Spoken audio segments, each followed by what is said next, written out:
এবং সালাম। আসসালামু আলাইকুম। বক্তব্য দীর্ঘায়িত করবো না।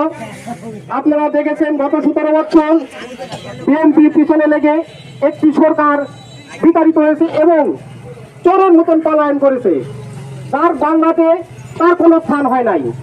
আজকে আবারও একটি কুচক্রী মহল আমাদের হৃদয় স্পন্দন আমাদের নেতা তারেক রহমানের বিরুদ্ধে এবং শহীদ প্রেসিডেন্ট জিয়াউর রহমানের বিরুদ্ধে বিভিন্ন রকম কুরুচিপূর্ণ বক্তব্য এবং দৃষ্টান্ত কুরুচিপূর্ণ বক্তব্য প্রদান করছেন। তাদের বিরুদ্ধে আমাদের অ্যাকশন, এই অ্যাকশন ওই দিন পর্যন্ত থাকবে যতদিন পর্যন্ত আমাদের গণতন্ত্র যারা 17 বছর ভোট দিতে পারে নাই, আমরা ভোটের জন্য লড়াই করতেছি।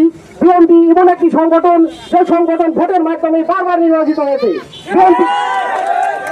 এই ভোটের জন্য আমরা বারবার যুদ্ধ করতেছি এবং আপনাদের সাথে নিয়ে আগামী ভোট পর্যন্ত এই যুদ্ধ অব্যাহত থাকবে এবং আপনারা আমাদেরকে সার্বিক সহযোগিতা করবেন এবং আমাদের হাতকে শক্তিশালী করবেন।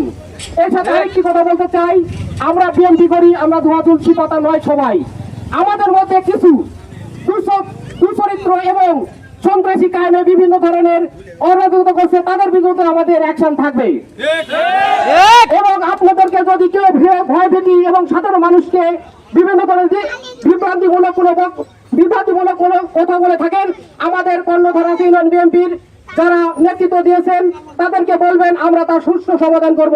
একটি কথা মনে রাখবেন, সন্ত্রাসী 1000 জন নয়, একজন হয়। আমরা 1000 জন সাধারণ মানুষ একজনকে প্রতিহত করতে পারবো বলে আমরা বিশ্বাস করি এবং এই বিশ্বাসকে আমরা ধারণ করে রাখবো। বিএনপি কোনো সন্ত্রাসী দল নাই, বিএনপি সাধারণ মানুষের পা ফাটা মানুষের দল। এ দল বারবার নির্বাচিত হয়েছে সাধারণ মানুষের দল। অতএব আমাদের শক্তি আপনারা, অতএব আপনাদের শক্তিকে